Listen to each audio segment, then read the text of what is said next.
अस्सलाम वालेकुम नाजरीन, खुशामदीद कहते हैं आपको आपके पसंदीदा प्रोग्राम में जिसका नाम है कम्युनिकेटिंग विद इन्फ्लुएंस। और आज के प्रोग्राम में हम बात करेंगे बच्चों के हवाले से कि बच्चों के साथ बातचीत किस तरह की जाए या किस तरह से हम उनके जज्बात की तस्दीक कर सकते हैं और उन्हें हम मॉरल सपोर्ट दे सकते हैं कि वो अपनी ज़िंदगी में शानदार शख्सियत के हामिल बने।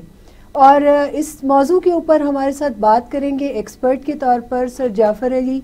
अस्सलाम वालेकुम सर। वालेकुम सलाम। कैसे हैं सर? मैं बिल्कुल खैरियत से हूं, आप कैसे हैं? बिल्कुल ठीक ठाक। अच्छा, पिछले 4 हफ्तों से हमारा जो मौजू बहस रहा है वो शादी, स्पाउजल रिलेशनशिप और किस तरह से साथी का इंतखाब किया जाए, और आज हम बात कर रहे हैं कि बच्चों के साथ किस तरह बात की जाए।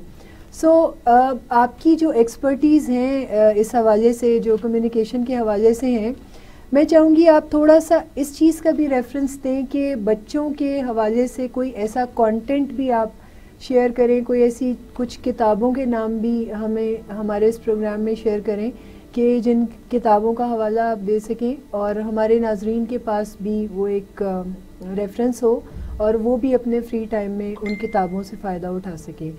मैं चाहूँगी आज प्रोग्राम के आगाज़ में ही आप हमें बताएं कि आप इतना जो नॉलेज है वो आप कहाँ से कंपोज कर रहे हैं? पेरेंटिंग पे अभी तो हमेशा हम सीखने के हवाले से बातचीत करते हैं और इस चीज़ से मुझे बड़ी खुशी होती है कि हमारे इस प्रोग्राम से भी सबसे पहले हमें सीखने को बहुत कुछ मिलता है। हमारी ऑडियंस हैं, उनके फीडबैक हमें बताते हैं कि उन्हें सीखने के लिए बहुत जी बिल्कुल। और मैं यहाँ पर जिक्र ज़रूर करना चाहूँगी कुछ कमेंट्स जो हमारे व्यूवर्स की तरफ से आते हैं, बड़े शानदार कमेंट्स होते हैं और उसमें बार बार ये चीज़ कही जाती है कि इस पैनल पर ऐसे मौज़ूआत का जिक्र किया जाता है, ऐसी इन्फॉर्मेशन जो है वो दी जाती है जो नॉर्मली और कहीं नहीं दी जाती, और बड़े ही आम किस्म के आम फहम जो मामलात होते हैं उनको बड़े ही साइंसी अंदाज में यहाँ पर उसको डिस्कस किया जाता है। हम बातचीत को आगे चलाते हैं, मगर थोड़ा सा रेफरेंस दे दें। बिल्कुल। तो सीखने के हवाले से जो आसान तरीके हैं पहले मैं उनको डिस्कस करता हूँ। जैसे वीडियोस हैं, यूट्यूब के चैनल्स हैं, और जब भी वीडियोस देखें या आप इस तरह के चैनल्स देखें तो हमेशा ऐसे चैनल्स की तरफ जाएं जो साइंटिफिक हो,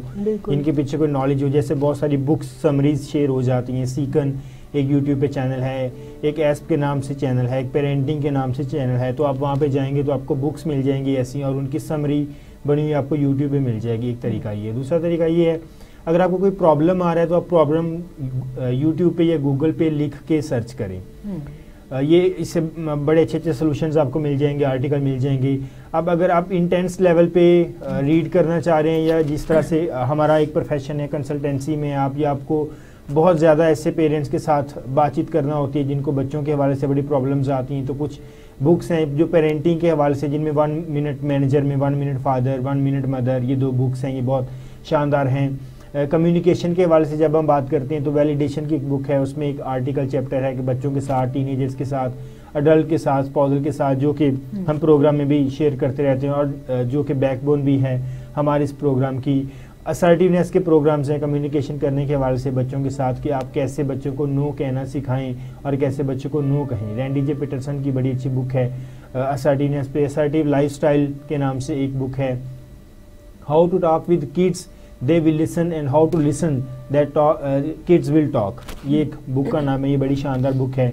इसी तरह से how to talk with teenage they will listen and how to listen they will talk, ये एक टीनेजर के रेफरेंस में बड़ी अच्छी बुक है। एक सिबलिंग रेवेलरी के नाम से इन्हीं ऑथर की एक बड़ी शानदार बुक है जो पेरेंटिंग में बहुत हेल्प करती है, कि जो बच्चे एक दूसरे से बहुत ज़्यादा सिबलिंग्स आपस में रेवेलरी रख लेते हैं, उसको डील करने के हवाले से, जेलसी फील करने के हवाले से।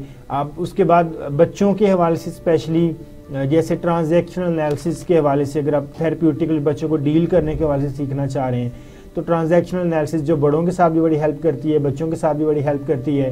प्ले थेरेपी की कुछ बुक्स हैं जो बच्चों के हवाले से हैं, बच्चों के साथ इंटरेक्ट करने के हवाले से हैं। उनके अगर आप प्ले थेरेपी के हवाले से डिटेल बुक्स नहीं पढ़ सकते, आपके पास टाइम नहीं है, तो आप गूगल पे जाएं, वहाँ पे बच्चों के हवाले से चाइल्ड मॉरल स्टोरीज़ के नाम से सर्च करें, आपको 2-3 चैनल बड़े अच्छे मिल जाएंगे जिनमें साइंस के हवाले से हैं, एक चाइल्ड स्टोरीज़ के हवाले से, एक मॉरल स्टोरीज़ के हवाले से, एक साइंटिफिक स्टोरीज़ के हवाले से हैं, जो बच्चों को मुख्तलिफ किस्म की कहानियाँ सुनाना, उनसे इंटरेक्ट करना और उनसे रिलेशन डेवलप करना, ये आपको बड़े अच्छे तरीके से वो सिखा देंगे। तो सीखने के हवाले से ये वो चांसेस हैं जो आप ये वो सोर्सेज हैं जिन पे आप घर बैठे बड़ी आसानी के साथ सीख सकते हैं। और बच्चों के साथ, ना सिर्फ अपने बच्चों के साथ बल्कि अपने इर्द गिर्द जितने और लोग हैं आप उनकी भी हेल्प कर सकते हैं। और ये मेरी एक रिक्वेस्ट है हमारी सोसाइटी से। अनफॉर्चुनेटली जब हम बात करते हैं अपनी सोसाइटी की, तो हम देखते हैं कि सिर्फ 1% लोग ऐसे हैं जो बुक्स पढ़ते हैं और दूसरे लोगों तक नॉलेज शेयर करते हैं।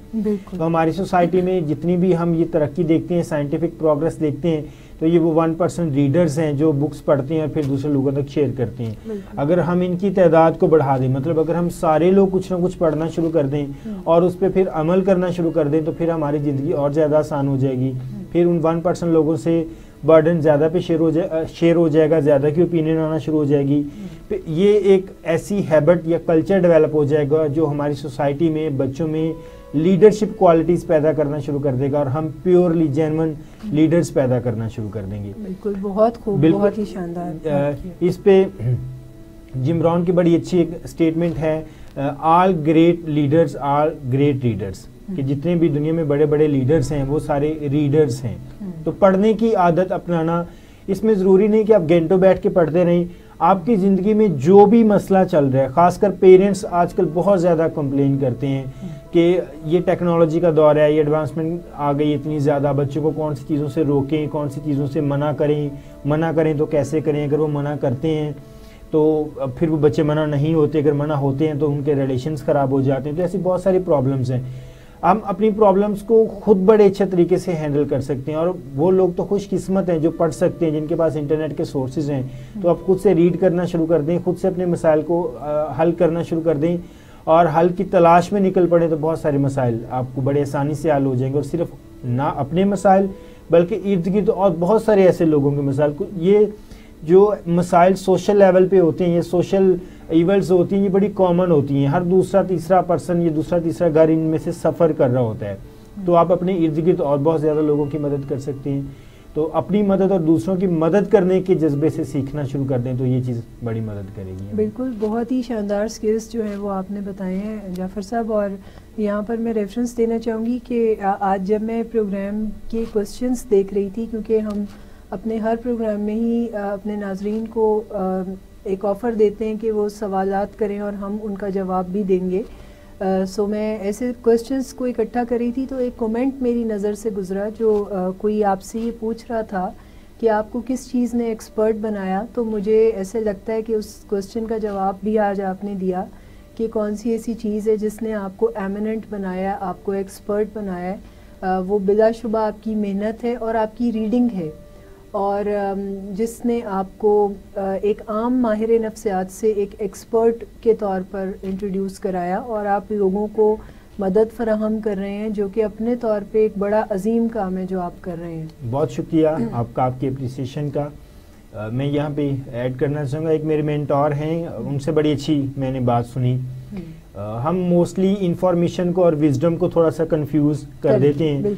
आजकल जब हम साइंस की बात करते हैं तो जितनी भी साइंटिफिक बुक्स होती हैं वो एक्सपीरियंस बेस और प्रैक्टिकल लिखी होती हैं। और जब हम नॉलेज की बात करते हैं तो नॉलेज वो इंफॉर्मेशन होती है जिसके साथ प्रैक्टिस ऐड हो जाती है, जिसके साथ प्रैक्टिकल ऐड होता है। तो जो उन्होंने स्टेटमेंट कही थी, उन्होंने ये कही थी कि अगर आज एक 25 साल का नौजवान 50 साल की उम्र के तजर्बा रखने वाले बहुत सारे माहिर को पढ़ लेता है तो वो अपनी एज के लिहाज से 75 ईयर ओल्ड होता है। बिल्कुल ऐसे ही इंटेलिजेंसी और विजडम दोनों आपस में मिल जाती हैं। तो ये सिर्फ मैं नहीं, मैं भी इसका एक स्टूडेंट हूँ, आप भी स्टूडेंट बन सकते हैं। और हर इंसान जो पढ़ने के लिए टाइम अपना मखसूस कर सकता है, विद इन 6 मंथ आप बुक्स पढ़ना शुरू कर दें, आप अपने आप में चेंज देखना शुरू कर दें। बिल्कुल। और यहाँ पर मैं भी ऐड करना चाहूँगी कि इंसान और जानवर में सिर्फ इसी एक चीज़ का तो फ़र्क है कि इंसान अपने तजर्बात को मुंतकिल कर सकता है आगे की अपनी ऑफस्प्रिंग में, जबकि जानवर जो कुछ भी सीखता है, जितना भी ट्रेंड हो जाता है, जितना भी अपने साथ किसी नए तजर्बे को ले आता है, मगर वो अपनी ऑफस्प्रिंग में इस चीज़ को आगे मुंतकिल नहीं कर पाता, जिसकी वजह से जानवर जो हैं वो आज तक तरक्की नहीं कर पाए। यानी कि वो अपनी उसी वदियत पर जो सॉफ्टवेयर उनका डेवलप होता है वो उसी के ऊपर ज़िंदगी गुजारते हैं। जबकि इंसान को अगर आप देखें तो केवमैन से लेके आज तक के इंसान ने किस कदर तरक्की के मनाजिर जो हैं वो तय कर लिए हैं। और वजह सिर्फ एक है कि जितना काम कोई इंसान करता है अगली नस्ल के पास मार्जिन होता है कि वो उससे आगे से कोई काम नया स्टार्ट कर सकें। सो पढ़ने की आदत अपनाएं और पढ़ने से ही हमारे मसाइल जो हैं वो अच्छे तरीके से हल हो सकते हैं। और हमारे पास आज साइंस के थ्रू हर मुश्किल का हल जो है वो मौजूद है, चाहे वो प्रॉब्लम किसी भी नौइयत का हो, किसी भी नेचर का हो, हमारे पास साइंस में उसका कोई ना कोई जो सलूशन है वो मौजूद है। अच्छा जाफ़र साहब, हम वापस आते हैं अपने प्रोग्राम के मौजू की तरफ। आज जो मैंने अनाउंस किया है कि बच्चों की वैलिडेशन या बच्चों के साथ कम्युनिकेशन या बच्चों के साथ, सबसे पहले मैं बहुत ही मुख्तसर और सिंपल क्वेश्चन आपसे पूछूंगी कि बच्चों के साथ बातचीत का अंदाज़ क्या होना चाहिए, क्या हमें करना क्या चाहिए? नहीं, बच्चों के साथ क्या बच्चे ही बन के बात करना मुनासिब है या फिर कोई अलग से कोई तरीका साइंस बताती है? अच्छा, अगर हम बच्चों के साथ बच्चों के लेवल पे जाके बात करें तो ये एक साइंटिफिक तरीका है, लेकिन बच्चों के साथ बच्चे बन के हम बात करें, बच्चों के साथ बच्चे बनने से जो मैं समझा वो ये है कि हम अपनी टोन को, अपनी प्रोनाउंसिएशन को थोड़ा सा ऐसा चेंज कर दें कि वो बिल्कुल बच्चों जैसी लगे, तो ये कोई ज़्यादा मुनासिब तरीका नहीं है। अच्छा, एक दो टर्म्स और भी मैं यहाँ पर इंट्रोड्यूस कराऊंगी। एक होता है वर्ड चाइल्डिश और एक होता है चाइल्ड लाइक। तो ये दो टर्म्स भी काफ़ी ज़्यादा फेमिलियर हैं, जिसमें अमूमन लोग फ़र्क नहीं कर पा रहे होते और सम टाइम हम चाइल्डिश हुए हुए होते हैं, जबकि होना हमें चाइल्ड लाइक चाहिए। ठीक है ना? सो इसको भी थोड़ा सा यहाँ पर एक्सपोज करें कि ये क्या चीज़ है, होता क्या है हमारे साथ। बड़ा अच्छा आपने एग्जांपल दी, दोनों वर्ड से वाज़ेह है कि एक तो हम बच्चों की तरह होते हैं, यानी कि बच्चों के लेवल पे जाके हम बात करते हैं, और एक में हम बच्चे ही बन जाते हैं। तो बच्चे ही नहीं बन जाना, बच्चों के लेवल पे जाके उनके साथ बातचीत करनी है। मतलब इस तरह से बातचीत करनी है कि बच्चों को अपने लेवल पे बात करना आसान हो, हमें समझना आसान हो। जैसे वो एक बड़ी शानदार बुक जिसका मैंने पहले भी जिक्र किया, how to listen kids will talk and how to talk them they will listen, कि किस तरह से हम उन्हें सुने कि वो बात करें और किस तरह से हम बात करें कि वो हमारी बात सुने, उनके लेवल पे जाके बातचीत करना। तो ये सबसे एक इम्पॉर्टेंट कॉन्सेप्ट है कि हम बच्चों को बच्चों के लेवल पे जाके बातचीत करना शुरू कर दें, ताकि वो जो एक उन्हें लग रहा है साइज में बहुत बड़ा डिफरेंस है। अच्छा, जब हम बच्चों के साथ बातचीत करते हैं या बच्चों की ट्रेनिंग के हवाले से बात करते हैं तो बहुत सारी चीज़ों को जहन में रखने की ज़रूरत होती है, बहुत सारे फैक्ट्स को समझने की ज़रूरत होती है। जब दो मेच्योर लोग, पढ़े लिखे लोग या एक ख़ास डेवलपमेंट एज के साथ बातचीत करते हैं तो वो बातचीत कर रहे होते हैं और उनकी अंडरस्टैंडिंग डेवलप होती जाती है। उनका लाइफ का एक्सपोजर बहुत ज़्यादा होता है, उनके एक्सपीरियंस बहुत ज़्यादा होते हैं, उनकी लर्निंग बहुत ज़्यादा जगहों से हुई होती है। जब हम बच्चों से बात करते हैं तो उनकी लर्निंग ज़्यादातर जो होती है वो पेरेंट्स से होती है, घर वालों से होती है। अभी उन्होंने सोशलाइजेशन बहुत ज़्यादा नहीं की होती, फ्रेंड्स नहीं बनाए होते, बहुत ज़्यादा स्कूल कॉलेज यूनिवर्सिटी में वो नहीं गए होते, बहुत ज़्यादा टेलीविज़न प्रोग्राम जैसी चीज़ें नहीं देखी होती, तो उनके बहुत कॉन्सेप्ट सादा से होते हैं और उनके सादा कॉन्सेप्ट्स को समझने की ज़रूरत है। इस बात पे एक बच्चे का ही मैं आपको एक जोक सुनाता हूँ, मुझे भी याद आ रहा है कि एक बच्चे ने अपने बड़े भाई से पूछा कि ये जो सारा बारिश का पानी ये कहाँ जाता है। जैसे बच्चों में लॉजिकल थिंकिंग डेवलप हो रही होती है, वो सीख रहे होते हैं, तो उन्हें नहीं आइडिया हो रहा होता कि इतना पानी आता है फिर कहाँ जाता है, दूसरे दिन गायब हो जाता है। तो उस मतलब बड़ा भाई तो उसने शरारतन जवाब दिया कि वो सारा मेरे सर में चला जाता है। ठीक है, तो फिर बच्चे ने जवाब दिया, अच्छा मैं भी कहूँ जब भी बारिश होती है 2-3 दिन बाद आपकी नाक बहना शुरू हो जाती है तो पानी निकल जाता है वहां से।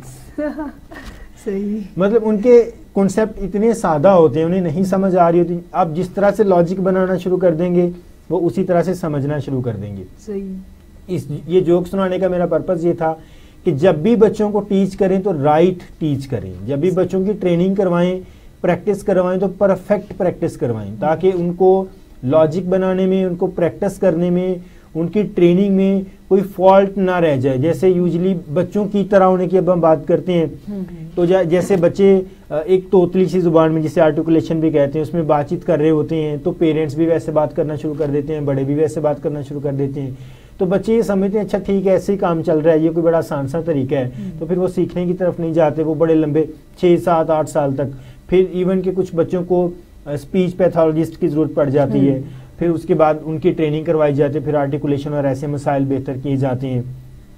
अच्छा, ये वो हैं जो बच्चों को वर्ड प्रोड्यूस करने के हवाले से हैं। जब हम अब बच्चों के साथ इफेक्टिव वे में अगर बातचीत करने के हवाले से या कम्युनिकेशन करने के हवाले से हम बातचीत करते हैं तो सबसे पहले कंफर्ट लेवल प्रोवाइड करना, रेपोर बिल्डिंग करना। जैसे मिस इतत बड़ी शानदार रेपोर बिल्ड करती हैं अपनी क्लाइंट के साथ, और एक बेहतर और शानदार साइकोलॉजिस्ट की ये निशानी होती है कि वो बड़े अच्छे तरीके से रेपोर बिल्ड करे।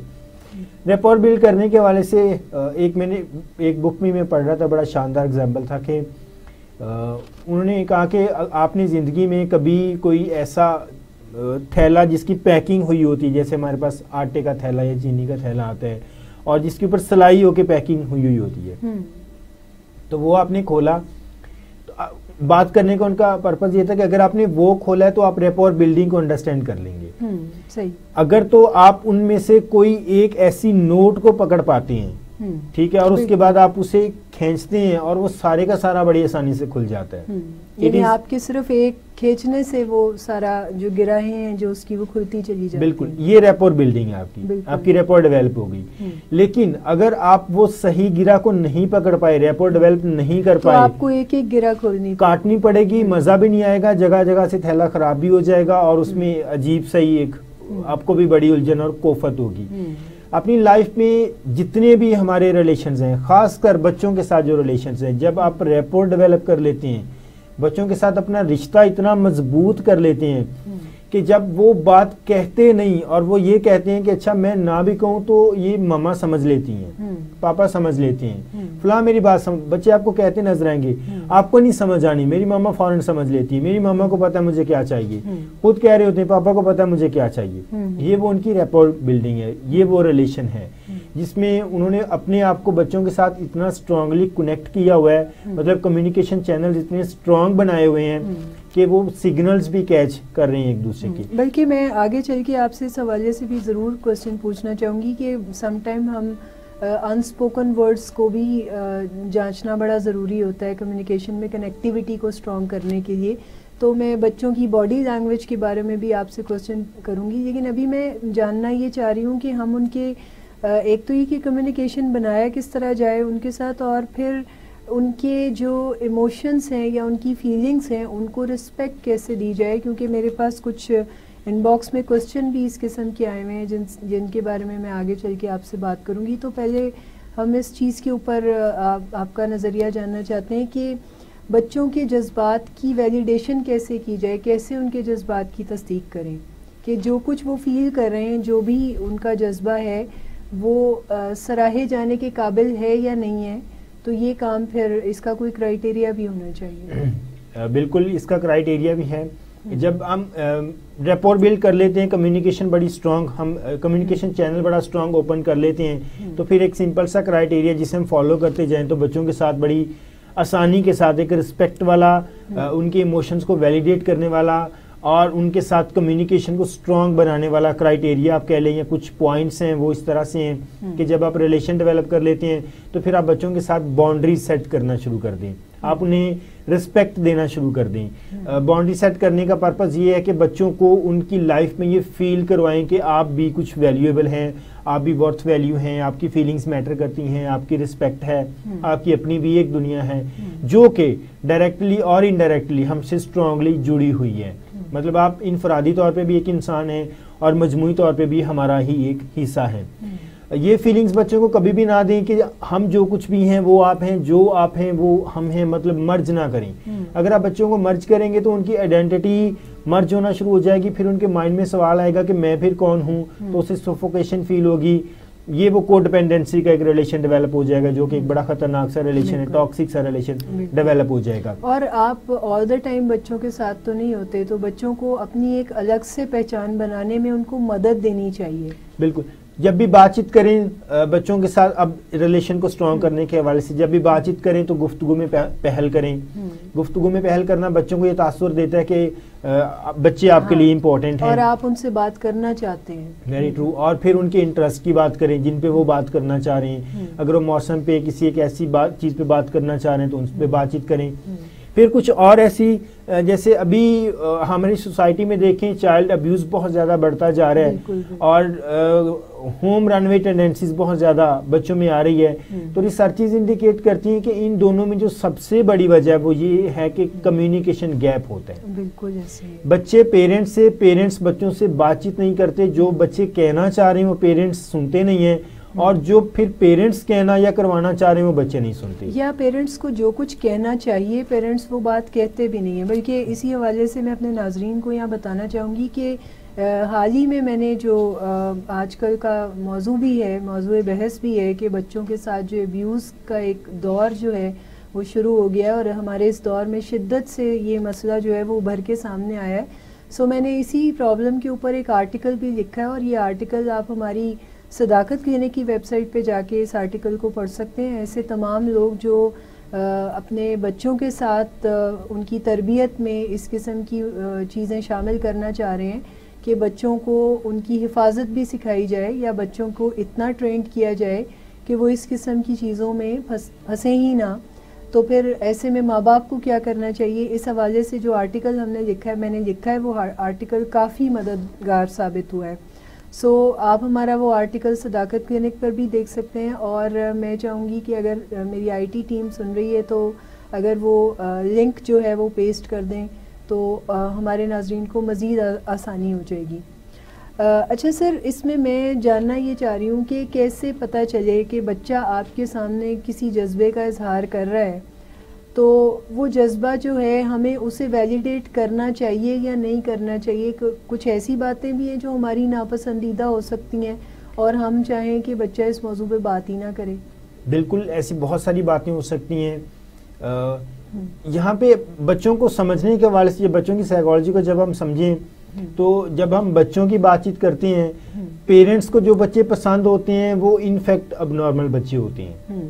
ये मैं साइंटिफिक फैक्ट आपको बता रहा हूँ। पेरेंट्स को ऐसे बच्चे चाहिए जो उनकी बात कहें, फौरन से कहा मान लें, शरारती ना करें, साइलेंटली बिल्कुल फर्नीचर के एक पार्ट की तरह घर में बैठे रहें, जैसे रोबोटिक सा एक्सप्रेशन दी। बच्चे ऐसे नहीं होते, बिल्कुल बच्चे ऐसे होते हैं तो बीमार होते हैं। हाँ, ऐसे होते हैं तो बच्चे बीमार होते हैं। बच्चे इसके टोटल अपोजिट होते हैं। बच्चे भागने दौड़ने वाले, बच्चे शरारतें करने वाले, बच्चे गेम खेलने वाले, बच्चे बार बार सवाल करने वाले, इरिटेट करने वाले, आपकी एनर्जी को सक करने वाले, आपस में लड़ाई झगड़ा करने वाले, चीजें बखेरने वाले बच्चे इस तरह से होते हैं, जिन्हें हम ग्रेजुअली डिसिप्लिन करते हैं, लेकिन उनकी एनर्जीज को कभी भी स्टॉप नहीं करते, उनकी एनर्जीज को कभी रोकते नहीं, बल्कि उनकी एनर्जीज को पॉजिटिव चैनलाइज करते हैं, यूटिलाइज करते हैं उनको। तो बच्चों को पॉजिटिव वे में डायरेक्ट करें, उनके साथ खुद गेम खेलना शुरू कर दें। पेरेंट्स वीक में कोई एक एक्टिविटी प्लान कर लें, मदर फादर अगर वो बहुत बिजी हैं उनके साथ एक्टिविटी प्लान करें, कोई फिजिकल गेम उनके साथ खेलें। अगर वो कोई गेम खेल रहे हैं तो उसमें उनको अप्रिशिएट करें, उनकी तारीफ करें, उनको बताएं कि एनर्जी का सही इस्तेमाल लड़ाई झगड़े में नहीं है, चीज़ें ख़राब करने में नहीं है, चीज़ों को डिसिप्लिन में रखने में है और बाहर जाके खेलने में है या घर में खेलने में है। उनमें एक्स्ट्रा करिकुलर एक्टिविटीज़ के हवाले से चीज़ों को डेवलप करना शुरू कर दें। अगर वो पेंटिंग कोई चीज़ अच्छी बनाते हैं, कुछ लिखते हैं, तो उसमें उन्हें अप्रिशिएट करें, उनकी एनर्जीज को पॉजिटिव वे में चैनलाइज करना शुरू कर दें। सही। अब उनके साथ कुछ ऐसे, जैसे अभी आपने अब्यूज़ के हवाले से बात की, जो आपका आर्टिकल है, मैंने मिस्टर का आर्टिकल पढ़ा, उस पर फीडबैक भी दिया, बहुत बहुत शानदार है। और ऐसा ही कंट्रीब्यूशन जो लिटरेचर के हवाले से और साइंटिफिक नॉलेज है वही चेंज लेके आता है। बिल्कुल ऐसे। उसमें एक चीज़ ये है कि जब भी आप बच्चों से बातचीत करें या पहला इंटरेक्शन करें तो वो बड़ा इंपॉर्टेंट होना चाहिए। पहला इंटरेक्शन से मेरा मुराद ये है कि सुबह उठ के जब आप पहली बातचीत बच्चों से करते हैं तो उनसे पूछें हाउ वाज योर नाइट, नींद को कैसा एंजॉय किया आपने, और फिर उसके बाद अच्छा फीडबैक देना भी सिखाएं कि बहुत मजे की नींद थी, बहुत जी भर के सोए हूँ, बड़ा अच्छा फील कर रहा हूँ, फ्रेश जाग रहा हूँ। बच्चे स्कूल से वापस आते हैं, जैसे आके गाड़ी में बैठते हैं या आपने उनको पिक किया, रिक्शा में बैठे, या अगर आप उनको पिक करने नहीं गए, घर में आए हैं, तो सबसे पहले उनसे पूछें how was your day in school, school में क्या क्या ऐसा हुआ। फिर गौर से सुने, अगर बच्चा कहीं पे कुछ बताने में डिफिकल्टीज बता रहा है, ये जो आप अनस्पोकन वर्ड्स की बात कर रही हैं, कि उनकी बॉडी लैंग्वेज मुख्तलिफ हो रही है, वो उस पर इनसिक्योरिटी फील कर रहे हैं, बात बताते हुए साइलेंट हो गया, चुप हो गया, बात बताते हुए फेस का कलर थोड़ा सा चेंज हो गया है, एंग्जाइटी के सिम्टम्स आना शुरू हो गए हैं, कंफर्ट करें, रिलैक्स करें बच्चे को, जरूर उसके बारे में बातचीत करें।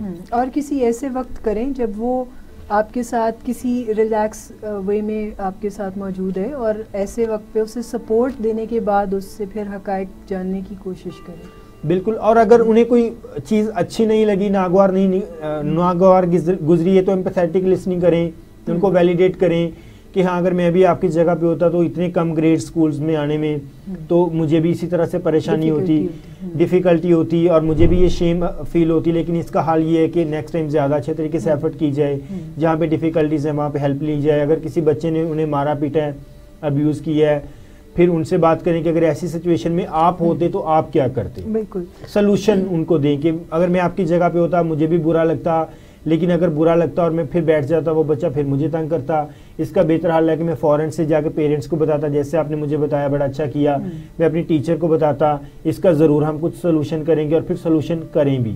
बच्चों को ये रिस्पेक्ट फील करवाता है, बच्चों के साथ आपका रिलेशन बड़ा स्ट्रॉन्ग डेवलप करता है, बच्चों के साथ ताल्लुक बनाए रखना।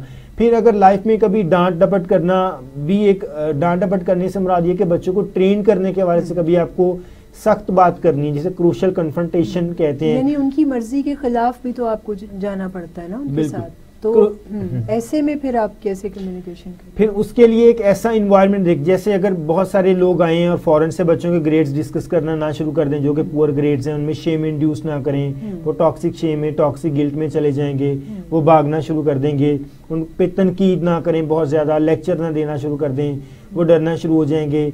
अगर वो कोई और ऐसे, जैसे वो अपने आज उनका पढ़ने को दिल नहीं कर रहा, वो कोई गेम खेलना चाह रहे हैं या घर से बाहर जाना चाह रहे हैं या घर से बाहर किसी ऐसे दोस्त से या ऐसी गेम खेलने की तरफ जा रहे हैं जो उन्हें डर है कि आप उन्हें नो कह देंगे, आप उन पे बातचीत करें, आप उनके साथ कंफर्ट लेवल इतना बनाएं कि वो आपको बता के जाएं, फिर आप इस तरह से उनसे बातचीत करें कि उनको फील हो कि ये मैं गलत कर रहा हूँ। फिर जब कन्फ्रंट करना है तो फिर अकेले में बैठ के पहले आप फैक्ट बेस पे बात करें कि बेटा आपके ग्रेड्स इस तरह से कम आ रहे हैं, मुझे बड़ा दुख फील हो रहा है, यकीनन आपको भी बुरा फील हो रहा है, ये कोई अच्छा सोल्यूशन नहीं है, हम मिलके इस पे बातचीत करते हैं और इसके सोल्यूशन की तरफ जाते हैं। फिर सोल्यूशन ओरिएंटेड बात करें, अपने इमोशंस को कंट्रोल करना, अपने जज्बात को कंट्रोल करना, फिर उन पे बात करना। और याद रखें कि जब आप एक बार बात करेंगे तो इसका मतलब हरगिज ये नहीं कि नेक्स्ट टाइम पे ग्रेड्स बड़े अच्छे आना शुरू हो जाएंगे। ये कोई जरूरी आंसर नहीं है कि एक दफा कह दिया तो फिर हो गया, ऐसा नहीं होता। आपको बार बार बात करना है, आपको बार बार बात करना है। फिर डिफरेंशियल रीइंफोर्समेंट का एक प्रिंसिपल है, वो ये है कि अगर थोड़े से भी ग्रेड्स इंप्रूव हुए हैं, जैसे 80 से 82 पे चले गए तो आप रिवॉर्ड करें, ठीक है। अब लेकिन साथ में अगर कोई अनहेल्दी एक्टिविटी से मुराद ये है कि वो पढ़ते हुए टेलीविजन देख रहे हैं, कुछ और ऐसी एक्टिविटी कर रहे हैं, उनको डिस्कस करना शुरू कर दें। डिफरेंशियल रीइंफोर्समेंट का प्रिंसिपल ये है कि एक ही टाइम पे अगर अच्छे रवैये आ रहे हैं तो उनको आप शाबाश दें, उन पे इनाम दें, और जो बुरे रवैये या जिन्हें आप ख़त्म करना चाह रहे हैं उनको आप अच्छा फील ना करवाएं, उस पर बार बार आप उन्हें कहते रहें। फिर अगर आप बच्चों को पनिश करने की तरफ जाते हैं तो कभी भी उनकी रिस्पेक्ट को वायलेट ना करें। और पनिशमेंट से मुराद कभी भी ये नहीं कि आप उनको फिजिकली या डांट डपट करना शुरू कर दें।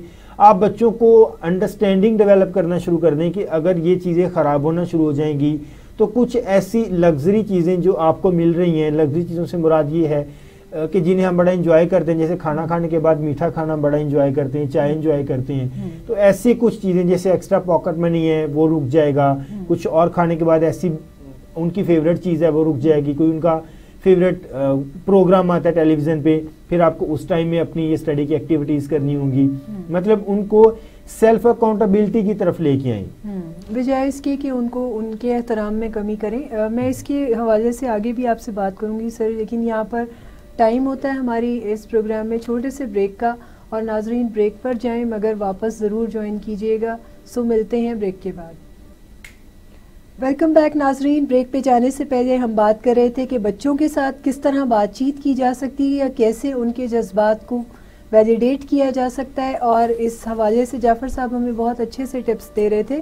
सर मैं चाहती हूँ आप कंटिन्यू करें कि बच्चों की बॉडी लैंग्वेज हमारे लिए कैसे मददगार साबित हो सकती है, कैसे हम जान सकते हैं उन अनकहे अल्फाज से भी उनके बारे में जो वो कहना चाहते हैं मगर कह नहीं पाते। जब हम कम्युनिकेशन की बात करते हैं तो उसमें बॉडी लैंग्वेज तकरीबन कोई 50 से 60% रोल प्ले कर रही होती है, और इसे नॉन वर्बल कम्युनिकेशन कहते हैं। यानी कि अगर हम किसी की बॉडी लैंग्वेज को, ये ऐसे मैसेज को नहीं समझ सकते जो उसने कहे नहीं हैं, तो इसका मतलब ये है कि हमने 50 to 60% कम्युनिकेशन से महरूम रह गए हैं, हमने कुछ सुना ही नहीं, एक्सप्लोर ही नहीं किया, हम अंडरस्टैंड ही नहीं कर पाए। पहली बात, बच्चों को ये ज़रूर सिखाना चाहिए कि वो अपने मसाइल को खुल के बयान करें, वो खुल के एक्सप्रेस करें, उन पे बातचीत करें। इसके लिए ज़रूरी है कि बच्चों की वोकैबुलरी को स्ट्रॉन्ग करें। ठीक है, बच्चों को सिखाएं। पेरेंट्स सब आपस में बातचीत करते हैं, बहुत सारी चीज़ें ऐसी होती हैं जो बच्चे घर में कल्चर से सीखते हैं, घर का भी कल्चर होता है, जो बहुत ज़्यादा ऐसी हैबिट्स होती हैं जो हमने लाशौरी तौर पे अपनाई होती हैं, हम उन्हें फॉलो कर रहे होते हैं, तो बच्चे भी फॉलो करना शुरू करते हैं। उनके लिए कोई स्टैंडर्ड प्रोटोकॉल सेट नहीं करते, क्योंकि वो घर में प्रैक्टिस हो रही है, बच्चे भी प्रैक्टिस करना शुरू कर देते हैं। अगर तो पेरेंट्स घर में या बड़े घर में आपस में अपनी फीलिंग्स को शेयर कर रहे हैं, एक दूसरे की फीलिंग्स को रिस्पेक्ट कर रहे हैं, वैलिडेट कर रहे हैं, तो बच्चे भी ये करना शुरू कर देंगे। पहला काम ये है कि जब भी बच्चों के सामने पेरेंट्स बातचीत करें तो वो अपनी फीलिंग्स को एक्सप्रेस करना, और फिर एथिक्स का ख्याल करते हुए ऐसी बातें जो बच्चों के सामने की जा सकती हैं उनको एक्सप्रेस करना। अच्छा फील कर रहे हैं, बुरा फील कर रहे हैं, फिर शुगर कोडिंग करके चीज़ों को एक्सप्लेन करना। फिर इमोशनल वोकैबुलरी बच्चों की बढ़ाना, सही, अभी जो आप फील कर रहे हैं ये कैसा फील कर रहे हैं, फिर उन्हें बताना आना चाहिए। उसके बाद अगर वो नहीं बता पा रहे कुछ चीज़ों में तो आप उनकी हेल्प करना शुरू कर दें। जैसे आप देखें कि बच्चा थोड़ा सा कंफ्यूज है, डरा सहम है, तो इसमें उन्हें ऑर्डर नहीं करें, उनसे पूछें कि मुझे लग रहा है कि आप इस तरह से फील कर रहे हैं। बच्चों को ऑर्डर सुनना कभी भी पसंद नहीं होता, बच्चे अपनी मर्जी के मालिक होते हैं। अगर आप उन ऑर्डर करते हैं बार बार तो ये चीज़ उनको अनकम्फर्ट फील करवाती है, लेकिन अगर आप उनको सजेशंस देते हैं तो वो बड़ा ग्रेसफुली एक्सेप्ट कर लेते हैं। अगर एक ही काम आप उन्हें, जैसे एक मॉल में एक मदर गई अपने बच्चे को लेके और उन्होंने देखा कि वहाँ पे बहुत सारी कैंडीज़ हैं और बच्चे ने कहा कि मुझे अभी कैंडी खानी है फ़ौरन से, तो मदर ने हुक्म सुनाया कि नहीं आपने कैंडी नहीं खानी। बच्चे ने रोना शुरू कर दिया, तो मदर ने उसे बताया कि कैंडी खा खा के सारे तुम्हारे दांत ख़राब हो गए हैं और तुमने बुरी हालत कर ली अपनी, तुम्हें कोई कैंडी नहीं मिलेगी। बच्चे की बड़ी बुरी सी फीलिंग्स थी। अब मदर नहीं चाह रही थी, मदर अपनी फियर से ऑपरेट कर रही थी, इनसिक्योरिटी फील कर रही थी, मदर बार बार ऑर्डर दिए जा रही थी और बच्चों ने फॉलो नहीं कर रहा था। सेम सिचुएशन में एक और मदर आई और बच्चे ने बहुत सारी कैंडीज देखी और उन्होंने कहा कि मैं कैंडी खरीदना चाहता हूँ। तो मदर ने अप्रिशिएट किया और गुड वन की कैंडीज़ को देखे, कैंडी को पसंद करना तो एक नॉर्मल सी बात है, जब मैंने भी कैंडी देखा था तो मुझे भी पसंद आ गया था। अच्छा, अब मदर ने कहा कि ज़रूर हम कैंडी खरीदेंगे, लेकिन अभी हम कैंडी खरीदने नहीं आए और अभी हम कैंडी खरीद भी नहीं सकते क्योंकि हमने अपना बजट और टाइम इस तरह से सेट किया है। लेकिन आपको कैंडी पसंद आई, ये मुझे बड़ा अच्छा लगा, और जब हम दोबारा आएंगे तो हम यकीनन आपकी फेवरेट वाली कैंडी खरीदेंगे, तो बताएं जब हम नेक्स्ट टाइम पे आएंगे तो कौन सी वाली कैंडी खरीदेंगे। बच्चे ने इधर उधर देखा, बड़ी खुशी के साथ घूमा फिर और पैकेट उठाया, तो मदर ने कहा वेरी गुड, जब हम नेक्स्ट टाइम पे आएंगे तो ये वाली कैंडी खरीदेंगे। बच्चा बड़ा हैप्पी होकर चला गया कि नेक्स्ट टाइम हम मॉल में भी आएंगे और फिर हम कैंडी भी खरीदेंगे। अच्छा, ये एक दिन की प्रैक्टिस नहीं होती, ये एक दिन की ट्रेनिंग नहीं होती, और फिर जब आप नेक्स्ट टाइम पे आए तो बच्चे को कैंडी खरीद कर भी दें। हाँ, ऐसा ना हो कि आप अपना जो कॉल है वो पूरा ना करें, क्योंकि अगर आप ऐसे करेंगे तो वो बहुत ज़्यादा दिन आपके ऊपर एतबार भी कायम नहीं रखेगा, तो फिर वो चीज़ें करनी भी है। अच्छा, टाइम बच्चों को दें, बच्चे टाइम डिमांड करते हैं। बच्चे ही पेरेंट्स की लाइफ में वो सास हैं जिनके लिए बहुत ज़्यादा स्ट्रगल करते भी हैं, बिल्कुल, और बहुत ज़्यादा प्यार करते भी हैं, लेकिन वो अपने प्यार को एक्सप्रेस नहीं कर पाते। ये बहुत ज़्यादा आजकल एक कन्फ्यूजन पाई जाती है। कुछ लोग कहते हैं कि क्वालिटी टाइम होना चाहिए, कुछ लोग कहते हैं कि क्वांटिटी टाइम होना चाहिए, लेकिन रिसर्चेस ये बताती हैं कि क्वालिटी प्लस क्वांटिटी दोनों टाइम बच्चों को प्रोवाइड करें। ऐसा नहीं कि आधा घंटा बड़ा अच्छा सा गुजार के बाकी 23.5 घंटे बच्चों को घर में नजर ही नहीं आते, और ऐसा भी नहीं कि आप बच्चों के सामने 5 घंटे बैठे रहते हैं और बच्चों की हिम्मत नहीं होती या उन्हें आदत नहीं कि वो आपसे बातचीत कैसे करें। बिल्कुल, क्वालिटी प्लस क्वांटिटी दोनों तरह से टाइम उनके साथ स्पेंड करें। बच्चे इस चीज़ को बहुत फील कर, बच्चे निगलेक्ट को, रिजेक्शन को बड़ा फील करते हैं कि कौन उन्हें वैल्यू कर रहा है, कौन उन्हें वैल्यू नहीं कर रहा। हम होम रनअवे टेंडेंसीज की बात कर रहे थे या अब्यूज़ की बात कर रहे थे, तो जो लोग बच्चों को अब्यूज़ करते हैं या बच्चे बाके जहाँ पे जाते हैं, बच्चे हमेशा उस साइड पे जाते हैं वहाँ उन्हें सिक्योरिटी, हैप्पीनेस और अच्छा फील हो रहा होता है। एक बच्चे की एग्जांपल मैं आपको देता हूँ कि उन्होंने एक दिन अपने फादर बड़े बिजी रहते थे, बहुत बड़े कोई फर्म में जॉब करते थे और बड़े मसरूफ रहने वाले थे, तो अपना वो टाइम नहीं दे पाते थे बेटे को। तो बेटे ने एक दिन अपने फादर से डरते डरते पूछा कि अच्छा पापा, आप 1 घंटे में कितना कमा लेते हैं जो आप इतने ज़्यादा मसरूफ रहते हैं? तो उन्होंने बताया कि मैं $200 1 घंटे में कमा लेता हूँ। तो बच्चा सिर्फ इतना पूछ के चला गया। कुछ दिन के बाद बच्चा आया और बड़ी मासूमियत से उसने अपनी पॉकेट में से और जो उसने सेविंग की हुई थी उसमें से $100 निकाला और अपने फादर को कहा कि आप ये $100 ले लें। फादर ने कहा कि क्यों, मैं आपके पैसे क्यों लूँ? उन्होंने कहा कि आप $100 ले लें और मुझे आपका आधा घंटा चाहिए। सही। मतलब बच्चे ने ये सीखा कि शायद पैसा ही सब कुछ होता है, या फादर का अगर टाइम लेना है तो पैसे के इवज से लेना है। अब बच्चे को इंटेंस नीड थी फादर से बातचीत करने की। ये जो गैप्स हैं ये कम होने चाहिए, ये इस तरह के गैप्स नहीं होने चाहिए। बच्चों के साथ टाइम स्पेंड करने के हवाले से पेरेंट्स की अव्वलीन तरजीह में से एक तरजीह होनी चाहिए। तो उन्हें ये चीज़ उनको बड़ी वैल्यूएबल फील करवाती है कि आप उनके लिए टाइम निकालते हैं, आप उनके लिए कोई छोटा मोटा गिफ्ट लेके आते हैं, आप उनके साथ स्ट्रॉन्ग रिलेशन को डेवलप किए रखते हैं। तो ये चीज़ें बच्चों में उनकी फीलिंग्स को वैलिडेट करने के हवाले से, उनकी रिस्पेक्ट के हवाले से और उनमें कम्युनिकेशन चैनल और करेज, कॉन्फिडेंस पैदा करने के हवाले से, उनके सेल्फ स्टीम को अच्छा करने के हवाले से छोटी छोटी टिप्स हैं। ये बड़ा अच्छा उन्हें फील करवाती हैं और ये उनके साथ ग्रेजुअली प्रैक्टिस करते रहना चाहिए। बिल्कुल, बहुत शुक्रिया, बहुत ही शानदार टिप्स आपने बताए।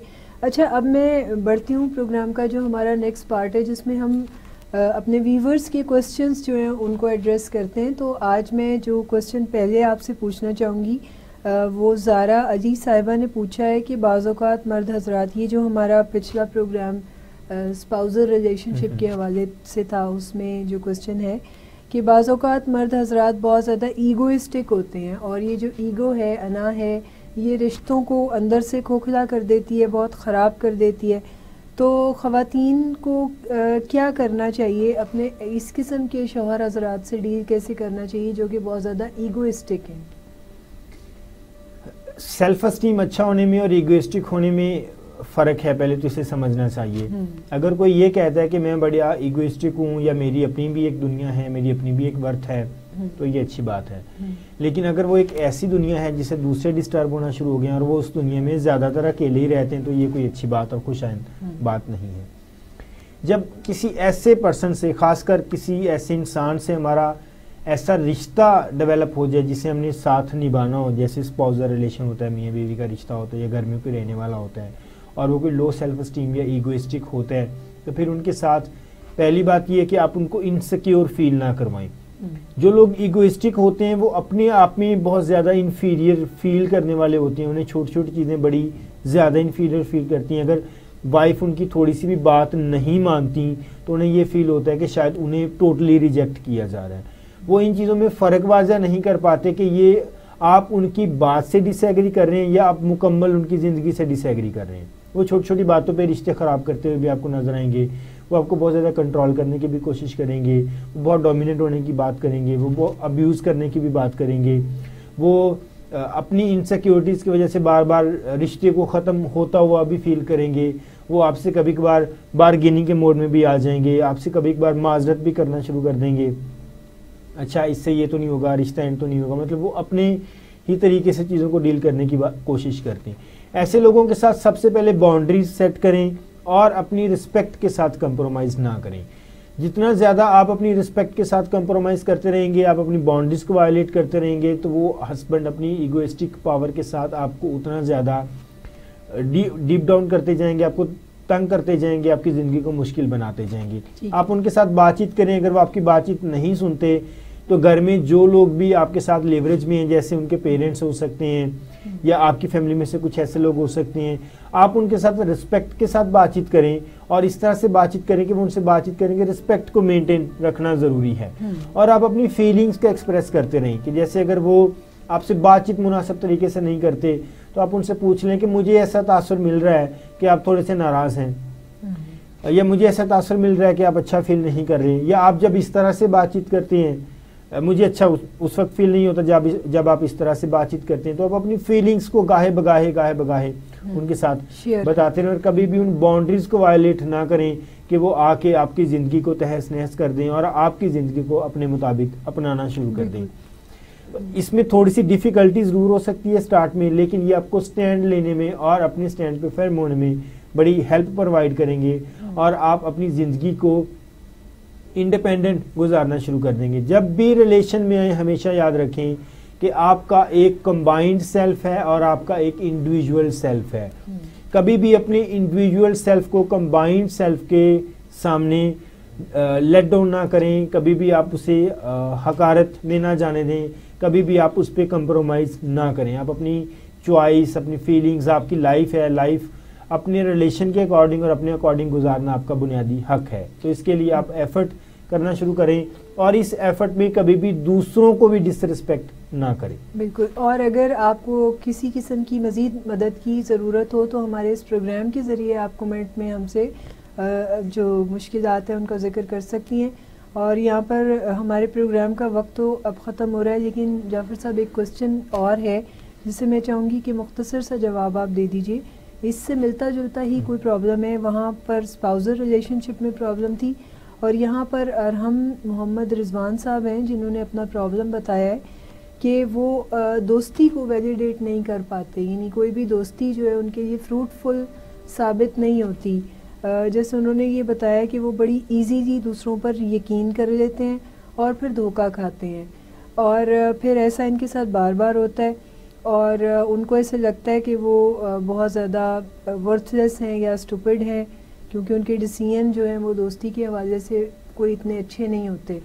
और दूसरी बात वो ये चाहते हैं कि हम उनकी हेल्प करें इस सिलसिले में ताकि वो अपने रिलेशनशिप्स जो हैं वो मजबूत बनाना शुरू करें।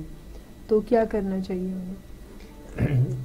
सम टाइम ऐसा लाइफ में होता है कि अगर कोई एक हमारा रिलेशन ख़राब होता है या एक जगह से ब्रेकअप होता है, वो हमारा किसी दोस्त के साथ हो, किसी के साथ भी हो, हमें लगता है कि अब दुनिया कोई ऐसी ख़राब सी हो गई है, इसमें ज़्यादा फॉल्ट हमारा अपना होता है। कभी कभार हम रिश्तों से अनरियलिस्टिक एक्सपेक्टेशंस डेवलप करना शुरू कर देते हैं। हम ऐसी तवक्कुआत बना लेते हैं, जैसे अगर किसी के साथ हमारा कोई एक रिलेशन है, कॉलेज में हमारा कोई फ्रेंड है, हम उसके साथ बाउंड्रीज डेवलप नहीं करते कि ये हमारा कॉलेज का फ्रेंड है, हम उसे पर्सनल लाइफ में लेके आना शुरू कर देते हैं। हम उनसे मतलब लाइफ में बहुत लंबे लंबे प्लान बनाना शुरू करते हैं। नो डाउट कॉलेज में बड़े अच्छे अच्छे दोस्त भी मिलते हैं, लेकिन हम बहुत सारी चीज़ों को, सिमिलैरिटीज़ को नहीं देखते, हम अपनी और उनकी चॉइस को नहीं देखते, अपने उनके लाइफ गोल्स को नहीं देखते। बहुत सारी ऐसी चीज़ें जो हमें कॉमन होनी चाहिए, जो हमें लंबे अरसे तक जोड़े रखें, वो हमें नहीं होती।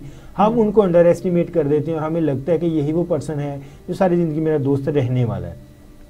फिर ऐसा होता नहीं है, फिर हमारी तवक्कुआत गिरना शुरू हो जाती हैं, फिर हम अच्छा फील नहीं करते और फिर रिलेशंस ख़राब होना शुरू हो जाते हैं। फिर ऐसा हम बार बार रिपीट करना शुरू कर देते हैं, फिर एक इमोशनल हंगर फील होना शुरू हो जाती है हमें लगता है कि हम अपनी इस कमी को किसी के साथ एक कंपेनियनशिप के साथ फुलफिल करें, फिर बार बार रिलेशन बनाते हैं, फिर बार बार ये प्रॉब्लम आना शुरू हो जाती है।